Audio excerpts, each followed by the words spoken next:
Boa noite, galera.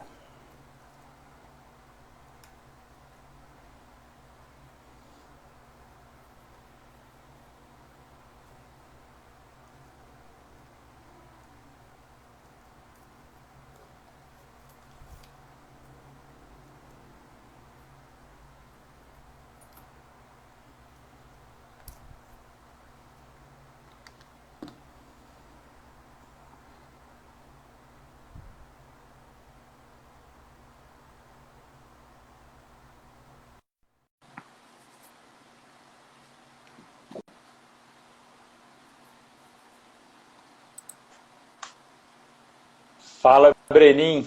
E aí, Renato? Boa noite. Beleza? Tudo Tudo bom, certo? cara? Tudo tranquilo. Microfone aí, tá tudo Beleza. certo? Dando pra escutar? Tudo bem, tudo tranquilo. Tá me enxergando direito? Eu tô escuro, não? Não, tá ótimo. Beleza. Boa Certinho. noite, cara. Bom demais. Vamos pra live? Primeira live do Anestesião Academics? Boa noite. Pois é, vamos começar agora a primeira live da Anestesia On Academics. Muito feliz, né, por estar aqui com vocês. Então, vou começar me apresentando. Eu sou o Breno, sou originário de Minas Gerais. Eu estou no quarto período de medicina da Universidade de Rio Verde.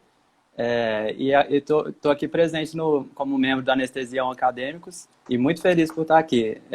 E Renato pode se apresentar também. Pessoal, então, eu sou médico anestesista, trabalho aqui na USP de Ribeirão Preto e já tem aí um tempo bom dentro da área. Eu formei em anestesia em 2012 na USP em São Paulo e me formei em medicina em 2008 na UFJF, Federal de Juiz de Fora.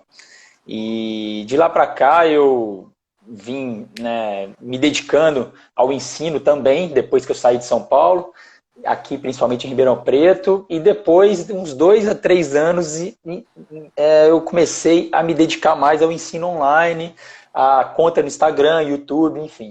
E agora, né, recentemente, né, incentivado aí e inspirado num programa, né, numa ideia super bacana da Flávia Ju, que é uma cirurgiã plástica muito atuante aí nas redes sociais, né, do Padrinho Med, né? Então a gente acabou criando o Anestesião Acadêmicos com uma galera super bacana, estudantes de medicina que gostam de anestesia, vieram me procurar espontaneamente, sem eu divulgar, sem eu pedir nada, e acabamos criando esse grupo Anestesião Acadêmico, que está super legal. Estou conseguindo ensinar algumas coisas de anestesia para essa molecada aí, né, Brenin? E tá muito legal.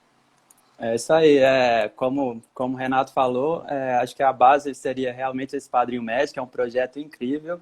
E foi, acho que isso, acadêmicos interessados. Eu mesmo mandei mensagem para ele na doida, achei que ele nem ia me responder. Aí quando ele respondeu, eu falei, nossa, caramba, ele me respondeu. E ele logo gostou da ideia, curtiu pra caramba. E foi muito legal. E acho que o intuito do grupo é exatamente isso, esse conhecimento de anestesia, pessoas interessadas já na graduação pela anestesia. E acaba que a gente vê que a anestesia é muito mais abrangente do que a gente vê muito pouco na faculdade durante esse período acadêmico. E como a gente, inclusive, postou no nosso post lá de 20 razões da anestesiologia impactar na sua graduação, a gente vê que ela pode impactar muito mais do que às vezes é oferecido durante a graduação. E exatamente a intenção do grupo é essa: a gente, além de receber esse conhecimento sobre anestesia, ainda divulgar, de tentar da maneira mais simples possível, divulgar para a galera, né?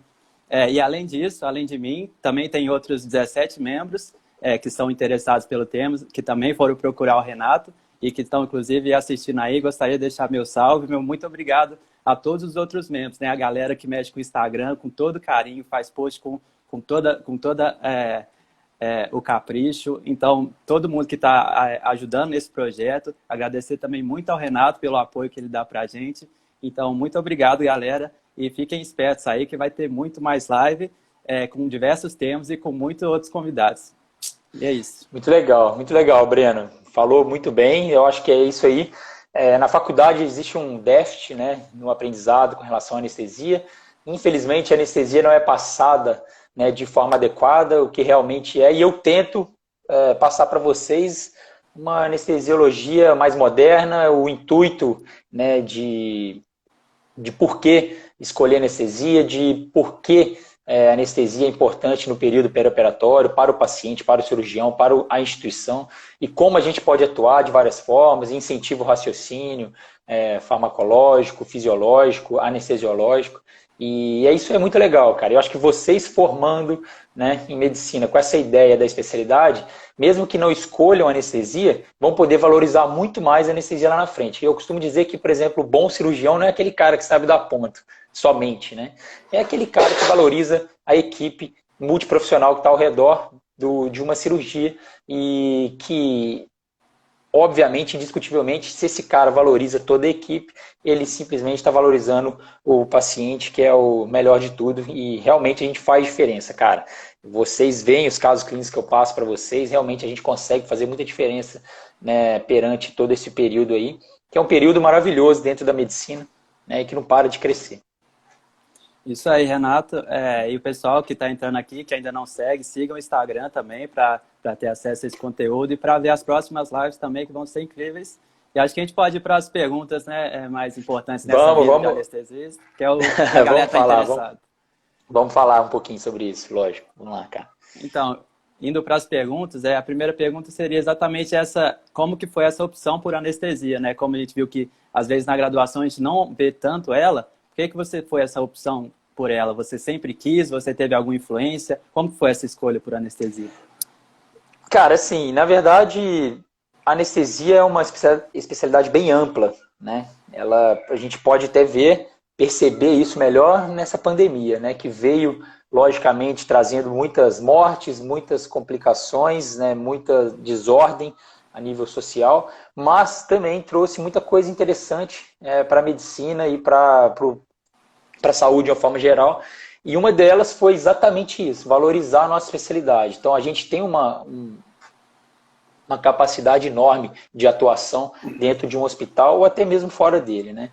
Mas eu já tinha um pouco dessa ideia porque eu tenho um irmão que fazia medicina na época na minha frente, eu tinha alguns colegas já anestesistas e eles me alertaram para essa gama de possibilidades que a anestesia pode oferecer. E eu gostava muito de fisiologia, farmacologia, paciente grave, eu gostava de hospital, eu era ratinho de hospital, cara, assim, eu era apaixonado em ir em hospital, ficar dentro de hospital, eu gostava de trabalhar em equipe, eu não me via dentro de um consultório por 8 horas todos os dias, né, conversando com o paciente e talvez fazendo pouco por ele, porque, assim, na verdade, as outras especialidades,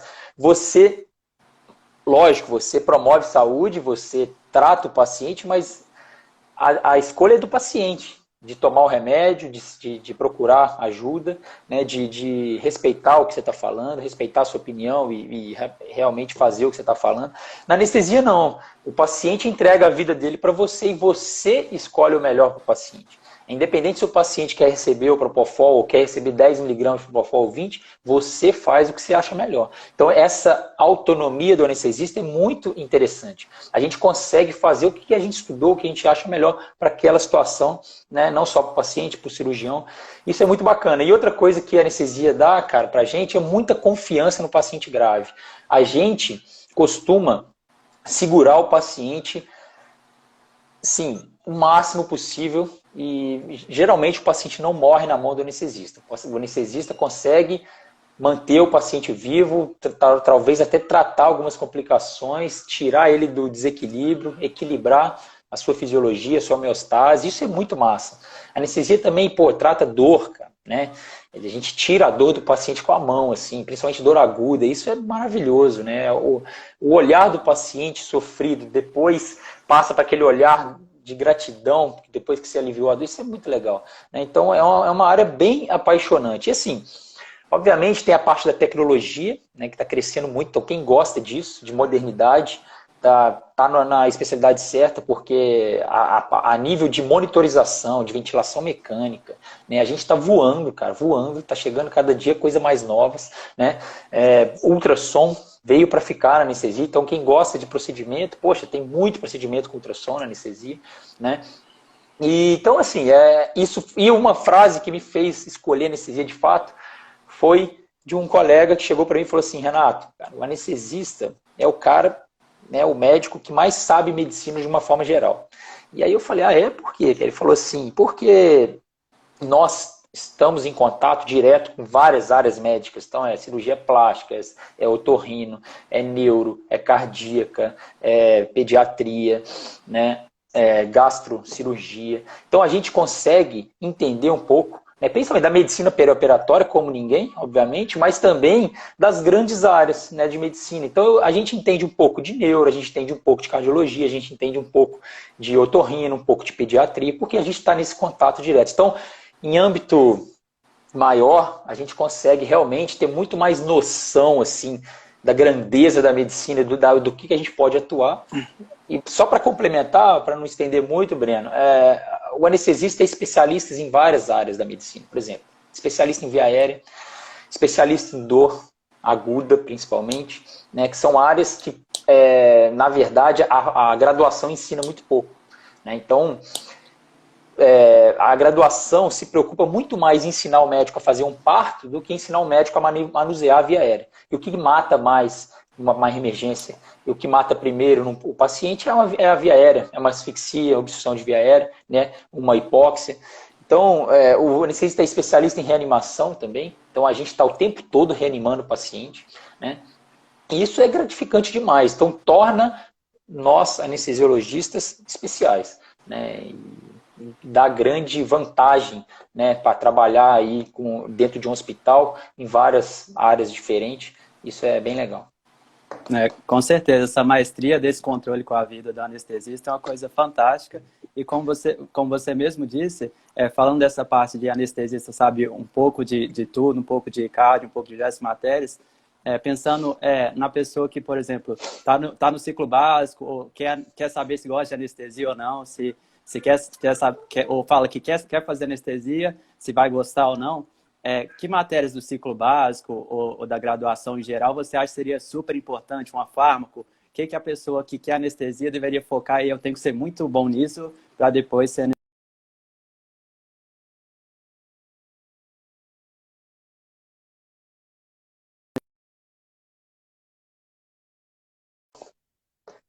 Tá me escutando? Cortou um pouquinho. Tá? Então, eu entendi sua Oi. pergunta. Então, é o seguinte, na verdade, cara, você não precisa se tornar um pseudo-especialista na graduação. O interessante é você ver de tudo, principalmente na parte prática, ver de tudo, e quando chegar no quinto, sexto ano, enfiar a cara e estudar, se você realmente quer passar na residência. Tem gente que quer formar, quer ir trabalhar, aí vale mais a pena, né, focar realmente no internato, enfim, para ser um médico generalista mais completo possível. Lógico, estudar também. Mas eu acho que as áreas básicas da anestesia são áreas básicas para toda a especialidade. Né? Então, fisiologia, farmacologia são fundamentais. E, obviamente, medicina de emergência, de urgência, medicina intensiva, e também ressuscitação, né? Cardiopulmonar, trauma. Então, recomendo o acadêmico no sexto ano fazer o SLS, fazer o ATLS, né? Se possível o PH-ATLS, o PAUS também, né? Que é de pediatria, para poder simplesmente não só depois chegar para fazer residência de anestesia com mais facilidade, mas também para ser um médico mais completo possível. Né? O ideal não é se especializar antes. Eu comecei a acompanhar anestesia desde o segundo e terceiro ano. Eu bati lá no centro cirúrgico do meu hospital, escola, e pedi para os residentes.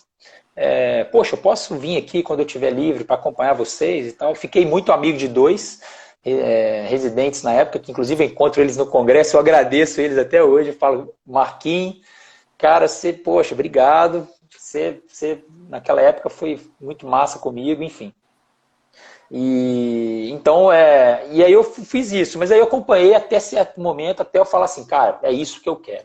Aí chegou lá no quinto ano, quarto para o quinto ano, eu falei, cara, não vou mais ver anestesia, porque eu sei o que eu quero, vou fazer residência depois, agora eu vou focar na prova.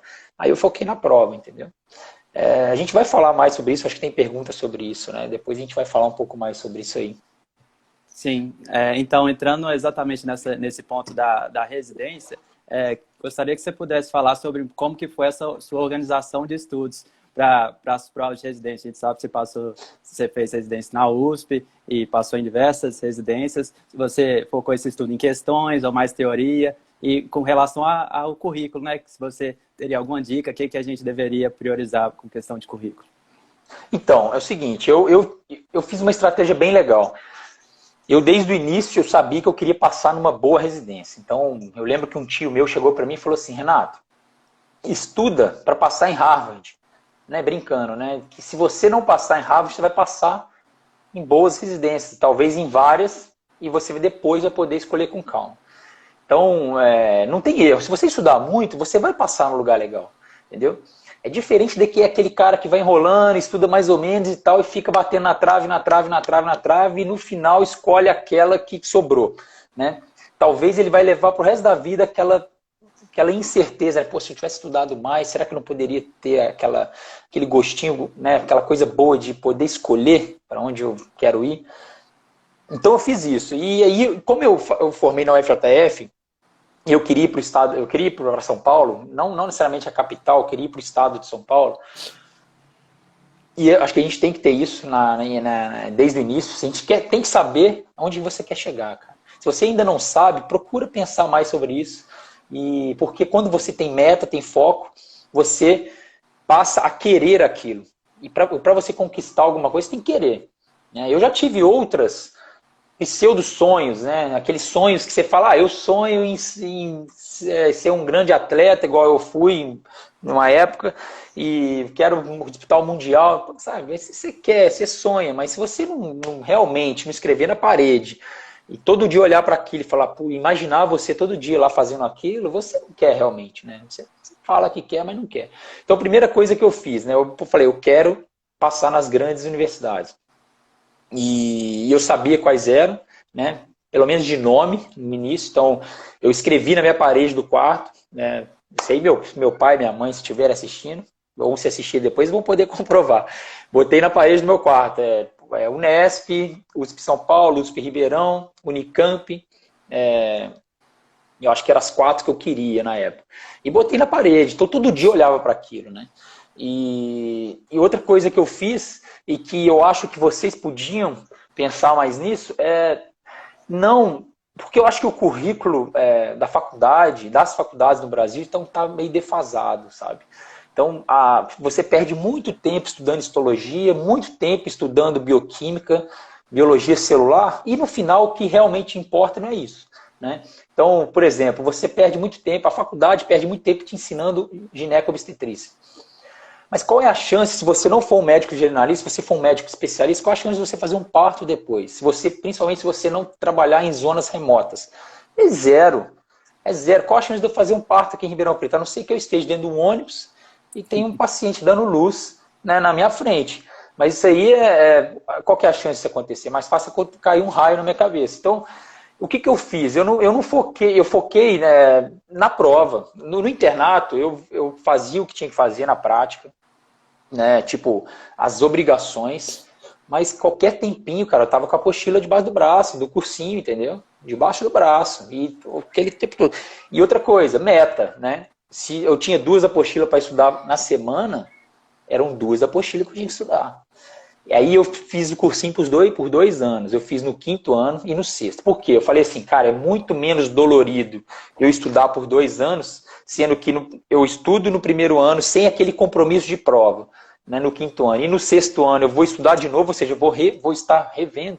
E a gente sabe que qualquer coisa que a gente fizer, treinamento, né, por exemplo, a gente for treinar basquete, vou treinar vôlei, vou treinar qualquer coisa, cara, é repetição. E treinar para a prova também, é repetição. Então, quanto mais você repetir aquilo, mais você vai ficar bom. Né? Isso aí, a gente tem exemplos clássicos do Michael Jordan, né? A gente tem do Kobe Bryant, do Michael Phelps, desses caras grandes, o Ayrton Senna, são grandes caras fodas, eram os melhores da época deles, e realmente sempre falaram isso, repetição, treino, treino, treino. Então, quanto mais você treinar, melhor. Só que você não precisa esperar chegar no 6º ano para você se matar, entendeu? A chance de você não conseguir é grande, você se estressar, ficar com medo é grande, se desesperar é grande. Então começa antes, se programe para isso. Então eu comecei no 5º ano certinho. E aí, cara, eu não tinha o compromisso de prova, né? Então eu não treinei para fazer prova, eu só estudei as apostilas. Só que eu estudava as apostilas de cabo a rabo. Eu não só lia. Não, tem gente que não assiste a aula, as anotações de cadeira e vai direto para os exercícios nas apostilas. Não. Hoje, a prova, ela assim, tá todo mundo fazendo cursinho, né? Então, para você ser diferenciado, você tem que, no mínimo, estudar a apostila inteira, porque só aí você já vai estar, na verdade, tipo, ficando entre os 30 primeiros, os 30% ali, que realmente estuda as apostilas todas. 70% não estuda as apostilas por inteiro. Então, isso você já ganha 70%. Outra coisa, os exercícios. Exercício. Porque quanto mais exercício você fizer, mais você vai ficar cobra criada em prova. Então você vai começar a ler a questão e já falar, eu já sei. Você começa a ler o enunciado, você já sabe o que o cara vai perguntar lá no final. Então isso é importante. Aí no primeiro ano, um outro tio meu também chegou para mim e falou, Renato, é o seguinte, faz o seu dever de casa.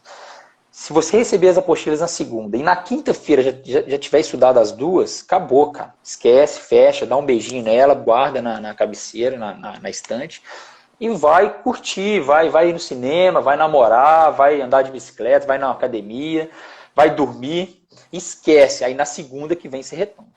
Então isso é um incentivo também para você estudar rápido. Estudar rápido não, mas você, quanto mais cedo você terminar, mais você vai ficar de boa depois. Isso é o bônus, né? Beleza, aí no segundo ano, cara, é prova. Cara, uma vez por semana, eu e um amigo meu, e é uma outra dica que eu dou pra você, Breno, e pra quem tá escutando. Você, cara, quando você chegar no internato, você vai se juntar a pessoas que querem a mesma coisa que você. Não adianta você andar com os seus amigos que não querem a mesma coisa que você, cara. Porque você vai ser puxado pra baixo ou vai ficar sendo puxado para um outro caminho que não é o que você quer. Então, o que eu fiz? Eu cheguei para um grande amigo meu, que na época eu tive a sorte de ser o meu melhor amigo, e ele, talvez por incentivo meu, mas que depois um incentivou o outro, ele falou, cara, eu quero oftalmo, eu quero passar na residência no melhor serviço de oftalmo do Brasil. Eu falei, eu quero no melhor serviço de anestesia do Brasil. Né? Vamos supor, Harvard. Eu falei, cara, não interessa, vamos estudar pra caralho. Ele falou, beleza, vamos.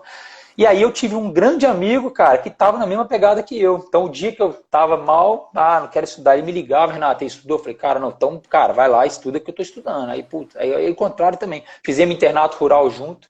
Um dia eu chegava cansado do internato rural, cara, cansado. Aí eu, chegando em casa, a gente fazia imposto diferente, né? Aí eu chegava, cara, o Badaró não vai estar estudando, eu tenho certeza. Tomara que não. Eu chegava lá, ele já estava estudando. Eu falei, puta, logo hoje que eu não quero estudar. Aí eu vi ele estudando, vamos lá, vamos estudar. Aí 2 dias depois era o contrário, cara. Ele chegava e eu já estava estudando. Então ele falava, porra, velho, caralho, ele sentava e a gente ficava varando noite. Então isso é muito legal. E todo domingo, cara, a gente ia para casa dele, fazia uma prova de 7, eram 5 horas de prova, 4 horas de prova. Então era de 7 às 11, ou não, de 8 a meio-dia, a gente fazia uma prova com marcação no tempo. Cara, botava igual prova, chocolatinho, pá, focado, em 4 horas tinha que acabar. Não acabou, já era, fechou a prova. Tá. Eu e ele. Aí a gente ficava fazendo. Cara, acabou mais cedo, beleza. Aí a gente fazia o quê? Ia almoçar, tomava um cafezinho, relaxava. 2 da tarde a gente ia revisar todas as questões, 100 questões. Eu saía da casa dele meia-noite. A gente parava para tomar café às 6 horas da tarde. Todo domingo, cara, todo domingo. E a gente fez uma pancada de prova. E eu saía da casa dele assim, caralho, putz, cara, porra, eu tô bem, viu, cara? Que hoje rendeu muito. E no dia seguinte eu ligava para ele e falei, Badaró, cara, valeu, cara, ontem foi muito top, não sei o quê. Então a gente ia nessa pegada, cara. E foi um ano, vou te falar com sinceridade, Breno, eu não sofri hora nenhuma, cara. Pelo contrário, eu me recordo desses meus 2 anos, cara, de uma recordação muito bacana. Eu tenho saudade desses anos, dá vontade de voltar nessa época. Tô falando sério, eu converso com o Badaró, ele passou na Unifesp, para oftalmo, né, passou em todas também, e até hoje a gente conversa, pô, que saudade daquela época, muito massa e tal, enfim. Foi um ano muito gostoso. Então você tem que se juntar a pessoas que estão na mesma pegada, que você gosta, e vai embora. Agora, não, Renato, eu não quero essa pegada de passar no melhor lugar. Não, cara, não tem problema. Você vai se sacrificar de acordo proporcionalmente ao tamanho do seu sonho e da sua meta. Isso aí é óbvio. Só que você tem que saber qual a meta que você quer. Você tem que saber. Se você não souber, cara, aí você vai ficar perdido. Aí você não vai saber dosar, não vai saber o tanto que vai ter que estudar e vai ficar nessa. Entendeu? Então, o mais importante é isso. Beleza? Certinho. E a próxima pergunta entra meio que exatamente no que você falou. Você falou que você já tinha o seu método, já sabia quais você queria. E aí, quão importante você acha que é essa escolha desse local para residência? Você vai ter muita diferença entre a residência de tal instituição ou de outra, se uma seria mais prática, outra teórica. E se você acha que vale a pena a pessoa realmente, mesmo que não passe de primeira, que continue estudando para que ela deseja, ou se ela, as outras que ela fizer, ela também é importante, se ela passar, vale a pena fazer, que quem faria a residência ser boa seria realmente o residente. O que você acha sobre isso? Cara, é assim, é um pouco diferente, cara, a residência da faculdade. Na faculdade, por exemplo, um dos melhores residentes que já passaram por mim, fez faculdade numa faculdade de pouca tradição. Pouco conhecida, sem tradição. E foi um dos melhores residentes.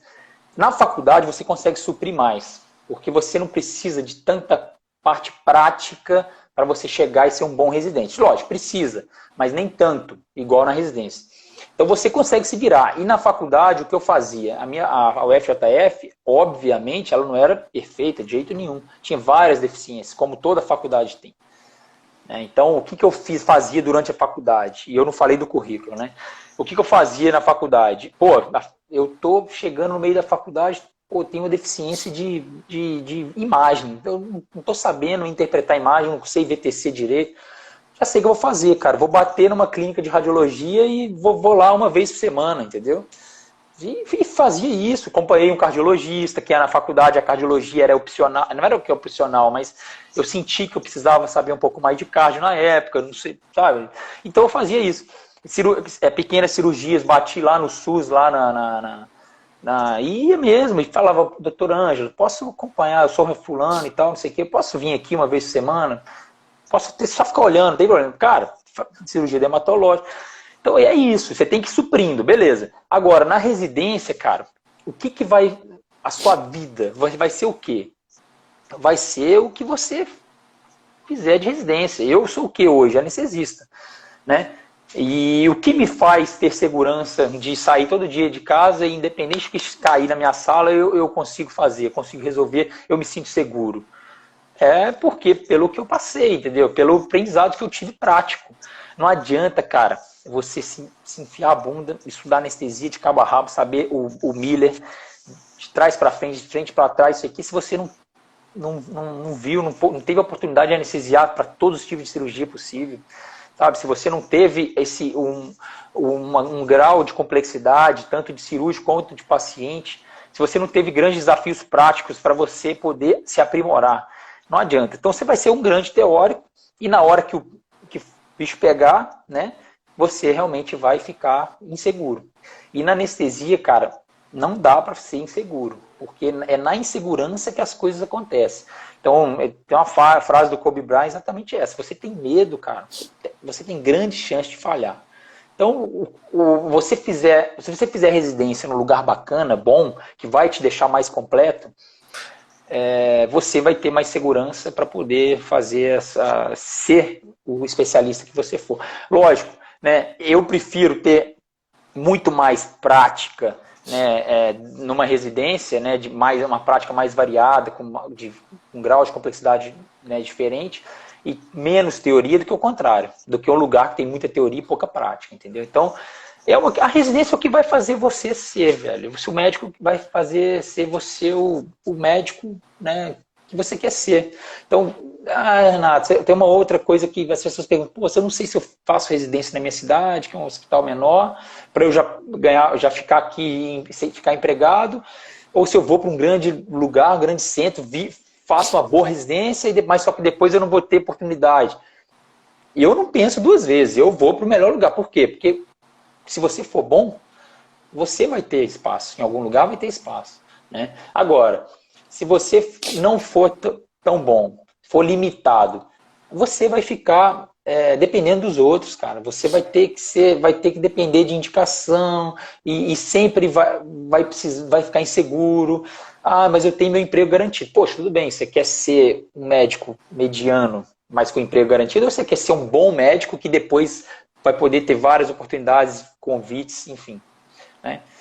Então é difícil, é uma situação difícil. Mas, por exemplo, o cara fala, não, eu quero ficar na minha cidade de qualquer jeito. Poxa, eu amo minha cidade, eu quero estar aqui e eu tenho certeza que se eu fizer residência aqui, eu vou ter a grande chance de ficar aqui.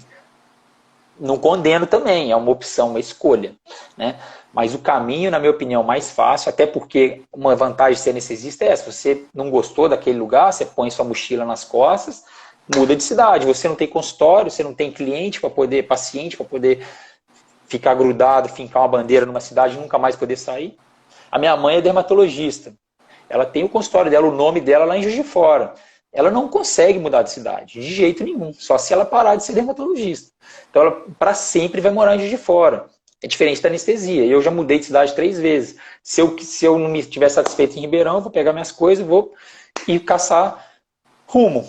Aí, com a experiência que eu tenho, talvez tenha mais facilidade de conseguir um emprego, entendeu? Do que um anestesista que tem pouca experiência, que fez residência num lugar menor, que tal. Né? Óbvio que as indicações também ajudam muito, né? Mas não adianta nada. Eu não indico anestesista ou residente que não tenha sido bom para um grande lugar, ou um grande serviço. Às vezes as pessoas mandam mensagem para mim, Renato, tem algum residente aí bacana, cara? A gente está precisando de um anestesista aqui e tal. Pô, eu indico quem eu confio, eu não vou indicar qualquer pessoa. Né? Por quê? Porque é responsabilidade sua quando você indica alguém. Então tem tudo isso, Breno. Então você tem que pensar, cara, o que você quer para sua vida, se você quer ser um bom médico, um bom especialista, né? Ou se você quer realmente ficar naquela cidade e pegar um atalho numa residência que não vai te dar grande formação, mas que você vai garantir o seu lugar ali, entendeu? É uma coisa que eu não falei rapidinho, cara, do currículo. O currículo é o seguinte, como eu fazia faculdade fora do estado de São Paulo, eu pensei comigo mesmo, cara, eu tenho que chegar lá com alguma vantagem. Porque até então você está na desvantagem, né? Se você não formou naquele hospital, você está vindo de fora, você está na desvantagem.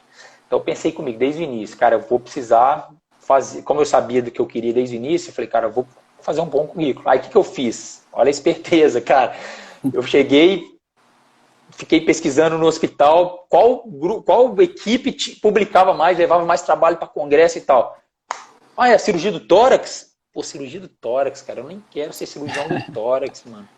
Não, mas eu vou lá, bati lá, como é que faz para acompanhar aí e tal, não sei o que. Ah, olha, vai sobrar uma vaga mês que vem, que fulana vai sair, se quiser, beleza. Entrei, cara. Aí eu ficava lá, 6 horas, 7 horas em lobectomia, instrumentando, via paciente, ficava tabulando coisas, sei o que. Mas no final de 3, 4 meses, ia 6 trabalhos para congresso. 6 trabalhos com o meu nome, plá, artigo, pá. Cara, no final das contas, aí, vai ter um congresso mundial na Argentina de dermatologia. Pô, na Argentina, cara, vamos, sei o quê, 1 ano antes. Vamos. Cara, batia lá no professor de reumato, de dermato, poxa, aqui vai ter um congresso mundial, a gente quer fazer um trabalho e tal. Pô, levei 7 trabalhos do congresso mundial de dermato.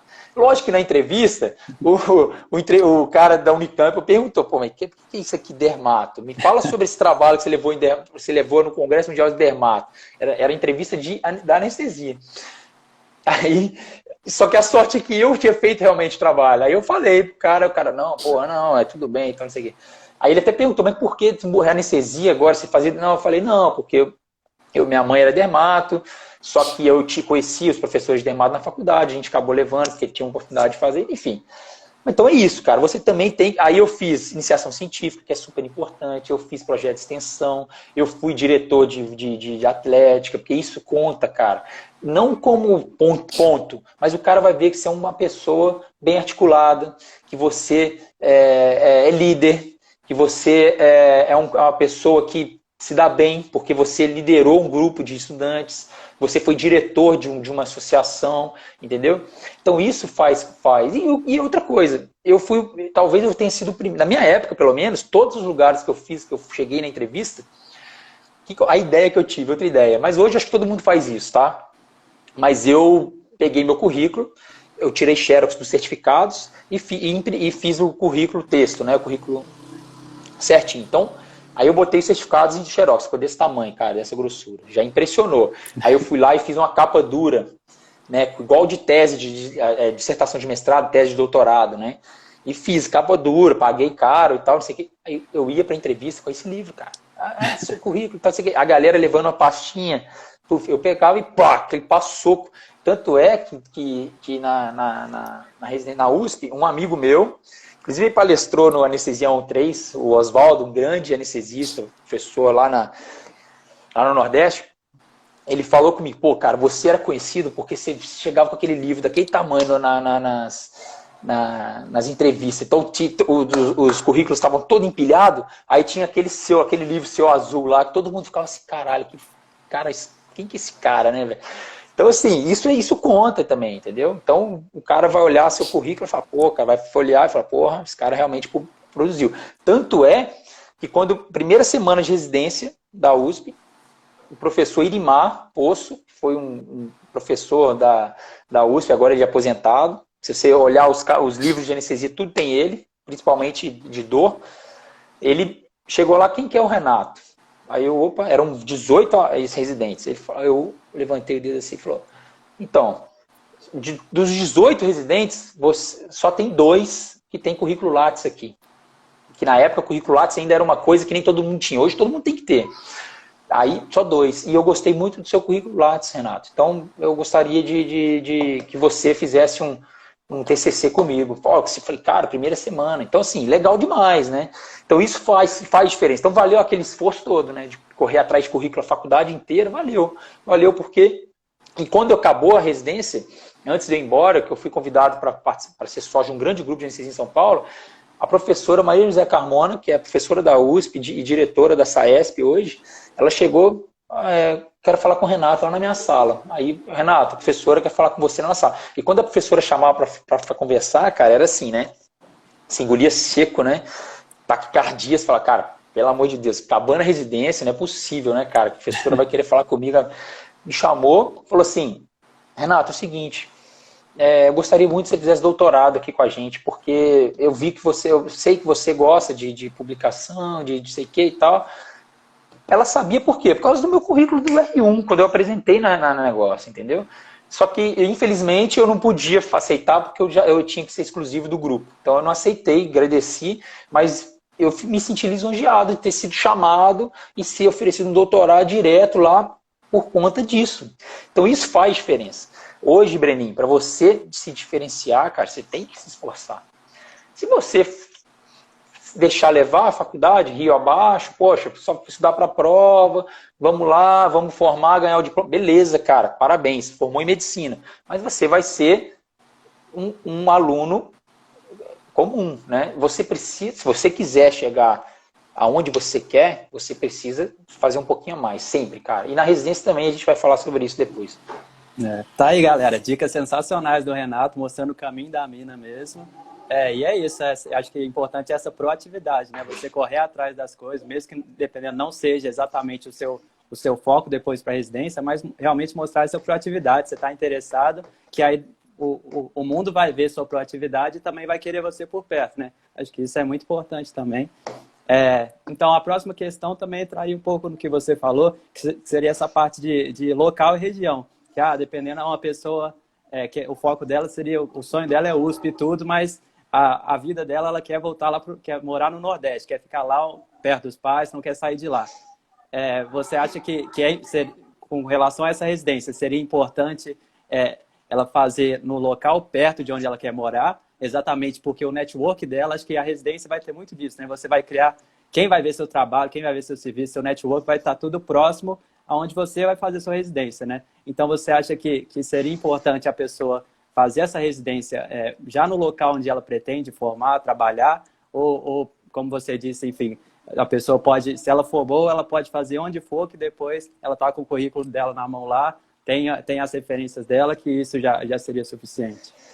Então, é difícil falar, porque existe muitos serviços que tem ciúme, que é bairrista, ou seja, o Renato, vamos supor, pensando em Juiz de Fora, né? O Renato foi para São Paulo, agora quer voltar para cá, não sei o que, não, que vamos fechar, vamos deixar ele entrar, lógico que não vamos deixar ele entrar. Só que é o seguinte, tem o contrário também. Quando você faz residência num grande serviço, que é referência, existem os chefes desse serviço, né? E esses chefes geralmente são bem, como é que se diz? Eles são bem relacionados, né, dentro do âmbito nacional aí da anestesia. Então, se você for um bom residente, seu chefe, cara, pode bater uma ligação, ligar lá para Juiz de Fora, falar, ó, o chefe lá do serviço e tal, falar, pô, tudo bem, pô, tô com um residente aqui, cara. Muito bom, menino bom pra caramba, o cara legal, o cara, pô, excelente, não deu problema nenhum, super responsável, enfim, estudioso, fez uma ótima residência e tal, e ele quer muito voltar para Juiz de Fora, não tem uma vaga para ele, não, dá uma oportunidade para ele. Isso acontece, cara. Então, um simples telefonema de alguém, né, respeitado a nível nacional e te indicar para um outro lugar, isso pesa, né? Uma outra coisa que o pessoal faz, por exemplo, tem muita gente do Nordeste que vem para São Paulo fazer residência. E durante essa residência, o que o pessoal do Nordeste faz? Volta lá para a sua cidade, mantém um contato, conversa com os chefes, sabe? E, por exemplo, eu tenho um colega aqui que ele fez neurocirurgia, ele é lá do Nordeste, lá de Teresina. Fez neurocirurgia, agora está fazendo radiointervenção, neurointervenção. Ele vai direto lá para Teresina conversar com o prefeito, sei lá, com o secretário de saúde, sabe? Querendo montar projetos, você que fica de olho em concurso. E ele, durante a residência, ele foi construindo essa relação e aí agora ele já está praticamente, o pessoal já está esperando ele voltar. Né? Então existe os dois lados. Existe o lado da cidade que te acolhe porque você está vindo de um lugar de referência com uma experiência que ninguém tem. Né? E também tem o contrário. As pessoas ficam com ciúme e fecham. Em Juiz de Fora, para você ter ideia, existe a Santa Casa de Juiz de Fora, onde o Bolsonaro foi operado. Né? Onde ele teve o primeiro atendimento e recebeu a laparotomia. Né? E salvaram ele lá. E eu trabalhei lá em 2014. Eu fiquei 2 anos em São Paulo pós-residência, depois fui para lá. Mas por que eu fui para lá? O presidente da Santa Casa arrumou meu telefone, não sei com quem, me ligaram, falaram assim, Renato, seguinte, a Santa Casa está querendo abrir o serviço de transplante de fígado aqui em Juiz de Fora. E para formar a equipe precisa de anestesista e precisa de anestesista com experiência em transplante de fígado, comprovada. E aqui em Juiz de Fora não tem ninguém. E procuraram, rodaram, não acharam ninguém. E ligaram e falaram, olha, eu sei que você fez residência na USP, lá tem transplante de fígado, e eu sei que você faz parte da equipe de transplante aí do Einstein, junto com a equipe do Sakaoka. Não, sim, então. A gente quer te fazer uma proposta. Você não poderia vir para Juiz de Fora e entrar na Santa Casa? Eu falei, pô, doutor, mas a Santa Casa é muito fechada, nunca nenhum anestesista entrou de fora, sempre existiu o grupo lá. Ele falou, não interessa. A gente precisa de você porque só precisa do anestesista para abrir o programa de transplante de fígado. Então, a gente vai botar você para dentro da Santa Casa. E não deu outra. A desculpa de eu ter entrado na Santa Casa foi porque eu era experiência em transplante de fígado. Então, o que aconteceu? Alguns médicos de Juiz de Fora viram, né, uma possibilidade de trazer de volta, repatriar, né, um anestesista com uma experiência que ninguém tinha na região para poder trazer. E eu acho que isso devia acontecer sempre. Né? Então, a cidade tem uma demanda reprimida, né, que os próprios anestesistas não conseguem suprir. Você vai, nada melhor do que pegar um anestesista que é da cidade, que está fazendo uma especialização fora, com grande experiência, e trazer para melhorar o serviço. E foi isso que aconteceu. Eu fiquei na Santa Casa 1 ano. Não peguei o transplante, porque isso demora. Acabou que foi abrir o programa 2, 3 anos depois, mas eu consegui entrar na Santa Casa, ninguém conseguia entrar e eu consegui, por conta disso. Então, existem essas possibilidades. Então, mas eu acho muito melhor você ter uma grande experiência e abrir portas desse jeito, do que ter pouca experiência e abrir portas, né, por outras vias, que muitas das vezes você vai ter uma boa indicação, mas vai chegar na hora e você não vai saber fazer, ou não vai mostrar serviço que eles estão esperando de você. Então é complicado. É interessante. Então, se você for um bom anestesista, num de referência, então, provavelmente não vai faltar emprego, seja na sua localidade que você quer ficar, seja em qualquer lugar, enfim. Você tem que focar no seu enfim, se seu sonho é fazer uma referência mesmo distante da sua casa, né? Só vai porque vai dar certo. E agora entrando um pouco na parte da residência mesmo, como que foi essa sua rotina no período da residência? E já que você já mostrou um pouco o caminho das pedras durante a graduação, como que você acha que qual que seria suas dicas para ser um bom residente? Então, ô Breno, eu posso falar isso, cara, com você, porque eu fui homenageado na minha residência. Né? Lá, eu não sei como é que é agora, até vou perguntar a um colega que está fazendo residência lá. Mas na época que eu entrei, existia a formatura dos residentes do R3 da USP, de anestesia, e toda a formatura existia homenagem dos melhores residentes de cada ano. Primeiro, segundo e terceiro melhores R1s, primeiro, segundo, terceiro melhores R2, melhores R3. E eu vi, eu tinha acabado de fazer a matrícula, eu fui lá assistir a cerimônia e tal, falei, nossa, cara, eu vi o pessoal subindo aquele palco, eu falei, cara, que sensacional, imagina minha mãe e meu pai aqui na cadeira, vendo eu subindo lá e pegando a premiação. Eu falei, eu vou conseguir esse negócio, cara, vou conseguir. Mas assim, não foi também não foi assim, né? Eu não botei isso como foco principal da minha vida. Mas eu falei, cara, eu vou me dedicar para se um dia poder ter essa possibilidade de chegar lá. E aí, só que lá era assim, cara, existia pontuação. Então, tinha uma votação com grande parte dos anestesistas do complexo, que eram muitos anestesistas. A gente tinha prova de 2 meses, ou de 3 meses. E tinha a prova no final do ano da Sociedade Brasileira de Anestesia, que isso valia, acho que 2 vezes mais, né? E, enfim, então tinha toda essa pontuação. E tinha também uma avaliação prática. Então chegava um anestesista, você ia lá, anestesiava e o cara ficava só, tipo um checklist. Obviamente, se você fizesse alguma coisa errada, ele te parava. Não, pera aí, isso aqui não. Então, enfim. E aí, cara, eu consegui subir no palco nos 3 anos. Né? E no R2 eu fui o melhor, e aí... Infelizmente no R3, quando meus pais estavam lá, eu fui, acho que o segundo. Mas tudo bem, mas foi bom pra caramba. E eu tenho esse certificado até hoje, guardo com o maior carinho aqui. Né? Enfim, mas por que eu consegui isso, cara? Primeiro, eu tirei boas notas na parte teórica. Né? Eu estudava direitinho. Só que eu não estudava em casa, cara. Porque a residência é muito cansativo, é estressante. Né? Apesar de que na USP lá eles respeitam direitinho as regras de carga horária, enfim. Tá? Mas é cansativo, né? Querendo ou não, você trabalha todos os dias, né, cara? E fica praticamente manhã e tarde, o dia inteiro no hospital. Mas eu estudava o quê? Nos horários livres dentro do hospital. Então eu levava um tabletzinho ou um livro, né? Eu tirava xerox, né? Já levava só um capítulo. Cara, e você consegue em 2, 3 dias ler um capítulo, não é possível que você não consegue. Você só não lê porque quando você chega em casa você está morto. Aí você vai deitar no sofá e não vai ler nada. Mas quando você está no hospital... Às vezes entre uma cirurgia e outra, vai demorar 40 minutos, aí você senta lá, toma um cafezinho e fica dando uma lida. Né? Naquela época não tinha tanto celular para tirar a nossa atenção, mas enfim. E, cara, pontualidade, importantíssimo, você chegar antes do seu chefe, cara, no hospital. Eu vejo muito aqui, às vezes, o residente chegar depois de mim, cara, eu falo, meu Deus, cara, isso não pode de jeito nenhum acontecer. Queima o filme, cara, então você tem que chegar primeiro. E geralmente, quando o seu chefe chegar, o staff chegar, você já tem que estar já esquematizado tudo, né? Ou, por exemplo, já saber o caso, por exemplo, pegar o que aconteceu no plantão passado, né? E, passar o caso do paciente, já preparar a sala, mais ou menos deixar a sala arrumada, agilizar. Não só porque porque o staff não tem que fazer nada, não é isso. É para mostrar que você está interessado, mostrar que você é proativo. Proatividade é o lema principal. Acho que você tinha que andar na testa aqui, ó, proatividade, todos os dias. O residente que chega assim, cara, fica esperando você mandar fazer as coisas, cara, isso não é legal para quem é staff, que eu já fui dos dois lados, eu sei o que eu estou falando.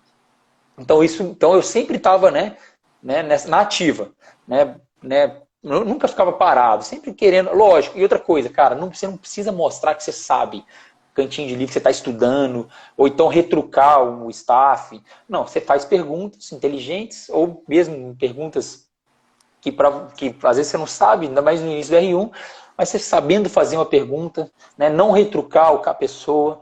Se você não gostou do que ele respondeu, você está duvidando da conduta do cara, fica quietinho, vai em casa, dá uma lida. Aí no dia seguinte você conversa com outro anestesista, fica pianinho. Outra coisa, seja um excelente R1. Depois que você passar pelo R1, os olhos da galera, dos staffs, dos anestesistas, voltam para os R1s, cara, sempre. E aí, como você foi um bom R1, cara, é a primeira impressão que fica. Você vai fazer um bom R2, bom R3, bom R4. Agora, se você fizer um R1 ruim, até você tirar esse conceito, né, sobre você é muito difícil, mais difícil, né? Então é a proatividade e outra.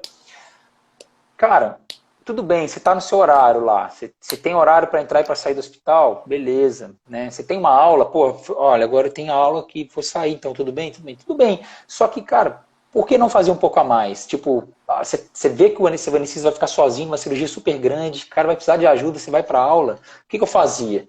Eu mandava uma mensagem para a coordenadora e falava, eu estou aqui numa gastroduodeno-pancreatectomia aqui com fulano, tá super interessante, eu gostaria de ficar, então acho que eu não vou na aula, tudo bem? Não, tudo bem, Renato. Aí eu ficava até 8 da noite com a pessoa, para aprender e também para mostrar compaixão com o paciente, né, com coleguismo com o anestesista. Né? Então isso foi, né, cativando. Outra coisa, ser gente boa, gentil, né, com os circulantes, com o técnico, cumprimentar o assistente, dar tchau, agradecer. Dificilmente eu vejo um residente agradecer. São poucos residentes que me agradecem no final do dia. Fala assim, pô, Renato, eu geralmente agradeço o residente. Eu chego e falo pro residente, obrigado, cara, valeu aí por hoje, pela ajuda. Né? Porque o residente também não tem obrigação de ficar comigo, não. Se ele não quiser ficar em sala comigo, ele pede para trocar de sala, pode ficar, não tem problema nenhum. Eu não sou chefe deles, eles simplesmente rodam comigo. Mas eu, às vezes, eu agradeço, e às vezes o residente vai embora, não agradece nada, vai embora. Tipo assim, a passagem do residente é assim, é como se ele não tivesse ali, entendeu? Ele chegou e saiu passou despercebido. E você não tem que passar despercebido, tem que mostrar interesse, entendeu? O anestesista vai te ensinar alguma coisa, cara, mostra, né, interesse naquilo que ele está falando, né? Nossa, interessante, pô, legal, vou ler. Você tem alguma coisa para me mandar? Não sei o quê. Cara, quantos artigos eu já mandei para residente e não receber feedback nenhum de volta? Tipo, você acha que o cara leu? Leu nada. Agora, você imagina se ele lê e no dia seguinte mandar, pô, Renato, gostei muito legal disso aqui, isso aqui, isso aqui. Achei até um outro artigo, vou te mandar. Isso é legal, entendeu? Por que eu tô te falando isso, cara? Porque lá na frente, se você for um bom residente, os anestesistas vão lembrar de você, e se por acaso, pô, olha, sei que, você lembra do fulano? Pô, então você está precisando de um residente, cara, pô, Renato, tem algum residente aí para indicar? Ou então, quantos empregos eu consegui para os residentes, cara? Aqui, vários. Tem um amigo meu, o Kiko, que foi para São Paulo, eu bati o telefone, liguei pro pessoal do Takaoka, pô, galera, tem um residente aqui muito bom, e ele tá precisando ir para São Paulo, porque a família é de lá, ele não conseguiu nada ainda. Pô, mas você acha que eu fiz porque ele é meu amigo? Não, porque ele foi um ótimo residente mesmo. Né? Então, isso acontece. Então, e nada por acaso, cara. Você vai fazer isso de graça? Não. Você vai fazer porque também na sua vida profissional você vai ter que ser assim. Né? Você tem que aprender a ser assim. Né? Para sempre. Né? Não é você botar uma máscara e ser uma pessoa durante a residência, acabar a residência, agora eu vou voltar a ser eu. Não. É uma mudança, né? É um aprendizado. Você tem que aprender a ser assim durante a residência também. E isso faz diferença, cara. Aí você vai ser um bom residente, vai ser lembrado para sempre. Por exemplo, eu canso de escutar dos anestesistas mais antigos aqui na USP de Ribeirão, né? Nossa, fulano de tal, nossa, aquele cara foi um excelente residente aqui em Ribeirão. Nossa, você tem que lembrar, Renato, você tem que ver. O Marcos Mendonça foi palestrante da Anestesia 13, ele ganhou o prêmio Euro com o projeto Médicos do Bem, que eu até divulguei no Instagram. Ele foi residente aqui. Tem que ver, cara. Todo mundo lembra dele assim. Pô, o Marcão foi puta residente aqui. Vocês não querem ser bem lembrados? Desse jeito? Então, assim, é muito bom. E, graças a Deus eu fui um bom residente lá. Sabe por quê? Porque depois com essas redes sociais, cara, meu nome ficou muito, né? Eu fiquei muito em cima no meio de fogo cruzado, cara. E graças a Deus eu não dei motivo nenhum para ninguém falar mal de mim lá, entendeu? Não, o Renato foi um mau residente, ele foi, né, não fez as coisas direito, ele não ia na residência, chegava atrasado, ele era um mau residente, não. Então isso faz diferença, vai ser lembrado pro resto da vida, entendeu? Com certeza, dicas preciosas aí do Renato, porque é exatamente isso, né? O portfólio de toda a sua carreira médica vai ser exatamente essa parte, você como residente, igual ele falou, ele tendo feito uma boa residência, o pessoal tendo essa referência boa dele, já faz toda a diferença na sua carreira, e aí ótimas dicas para a gente realmente pensar já, quando for entrar, já entrar com sangue nos olhos para realmente tentar ser um ótimo residente e melhorar. Então, já que, aproveitando que ele falou, enfim, que ele foi um bom residente, conseguiu boas notas e tudo, eu queria saber dele se a residência realmente é muito puxada e como fazer para manter essa saúde mental boa no período da residência. Porque, inclusive, eu vi até um mini documentário do Drauzio falando de muito suicídio, burnout na residência específica de anestesia. Então, realmente, parece que é puxado e para essa parte de saúde mental, como seria feito e se ele conseguiu manter um estilo de vida saudável durante a residência dele. Cara, é muito importante isso. Assim, eu fiz uma residência num lugar que respeitava os direitos dos residentes, né? Até porque é uma instituição que tem que dar exemplo, né? Uma instituição que dá exemplo para o Brasil, tô falando em termos de USP geral, tá entre as 100 melhores universidades do mundo, né? Então, cara, tem que dar exemplo. Se a maior universidade do Brasil não dá exemplo, não der exemplo, cara, né? O que vai ser do... Então, assim, agora, tem muito colega que me mandou mensagem numa vez que eu comecei a falar sobre isso, muita gente falando, pô, não, minha residência foi horrível, minha residência foi muito ruim, eu contei todos os dias para acabar, só chorava todos os dias, sério, eu escutei isso, cara, no direct. Eu chorava todos os dias durante 3 anos. Falei, nossa, cara, que tristeza. Então, assim, é lógico que a residência não é igual a faculdade, né? É outro compromisso. O primeiro que muitos residentes têm que se sustentar, igual eu me sustentei. Tinha que trabalhar por fora, né? Isso é ruim. Tem residente que já tem filho, tem residente que às vezes ajuda em casa, né? A bolsa não dá conta de você viver. Tem residente que, pô, prefere ir para o exército, juntar uma grana para depois poder se focar mais na residência e trabalhar menos. É uma ótima estratégia, né? Agora, assim, muita gente esquece, cara, da luta que foi para entrar na residência. Tem muita gente que esquece que a residência é uma pós-graduação remunerada, por mais que a bolsa não seja lá essas coisas, mas é remunerada. Quantas pós-graduações no Brasil a gente tem que pagar para fazer, né? Faz uma MBA para você ver na FGV, quanto que você vai gastar por mês, né? Então, assim, e a gente tem que lembrar disso. E outra, né? É uma residência, é uma pós-graduação, enfim, é um período da sua vida que tem data e hora para começar e acabar, né? Então, você tem que pegar aquela residência e enxergar com bons olhos. As coisas ruins, você absorve e deixa. Mas pense nas coisas boas. Poxa, eu estou me especializando, eu estou aprendendo aqui, eu estou indo para o hospital, todo mundo me trata mal. Mas será que te tratam mal porque também você não fica de cara feia para todo mundo? Você não está triste, você não está...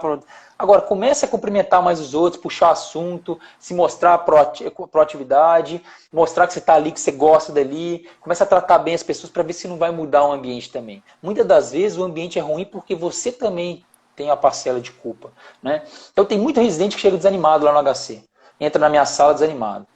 Cara, eu também vou ficar desanimado. Por quê? Porque a pessoa já está toda introspectiva, eu posso até animá-la, né? Mas tem que ter feedback, né? Então, assim, tem que ter um ajudar o outro. Então, se você está num ambiente ruim, cara, tentar melhorar você, tentar melhorar o ambiente. Se você não conseguir, pelo menos você tentou, né? Então, tem residência que tem 80, 70, 80 horas, né, por semana. Poxa, só que um detalhe, quanto mais tempo você ficar no hospital, mais você vai sair experiente. No meu Instagram, um tempo atrás, eu botei um relato do Ayrton Senna, que ele falava assim: eu tenho 30 anos, 31 anos, mas uma entrevista ele falou, eu tenho 31 anos, mas eu me sinto como um piloto de 38. Igual os pilotos mais experientes da Fórmula 1 agora. Por quê? Porque eu comecei no kart muito antes do que eles. Eu tenho dobro, 3 vezes mais horas de kart do que eles. Então, assim, ele estava falando querendo dizer que a experiência não é pela idade. A experiência adquirida é pelo tempo de pista, né? É a mesma coisa a anestesia, é o tempo de hospital que você está. Não adianta nada, minha residência é só 40 horas semanais, eu fiz na USP, estou bem. Tudo bem, agora o outro lá fez 80, ou seja, o cara ficou o dobro de tempo, fez o dobro de anestesia do que você. Talvez o cara tenha muito mais safo. Então tem isso também, né? Tem que agradecer também. Poxa, eu estou tendo oportunidade de estar aqui no hospital. Lógico, você pode ser explorado, se sentir explorado, sim. Mas se você ficar nesse vitimismo todo, vai ser um inferno os seus 3 anos. Né? E agora, o que eu fiz? O que eu fazia? Eu não levava anestesia para casa. A anestesia ficava no hospital. Isso é muito importante, pessoal. Então, eu saía do hospital, eu ia para academia, eu ia tomar uma cerveja, eu ia ver filme, eu ia sair com alguém, com a menina que eu estava ficando. Então, assim, eu fazia tudo, dormia, menos levar anestesia para casa. Por quê? Porque eu estudava no hospital. Eu juro para você, a única vez que eu sentei para estudar na residência, em casa, foi para estudar para a prova da Sociedade Brasileira. Fora isso, eu só estudava dentro do hospital. Por quê? Porque eu não levava anestesia para casa. Por quê? Porque eu tinha pouco tempo para aproveitar, né? ficava, sei lá, 8, 9, 10, 11, 12 horas no hospital todos os dias. Ainda vou ficar estudando em casa, anestesia? Pô, aí você pira a cabeça, você não aguenta fazer isso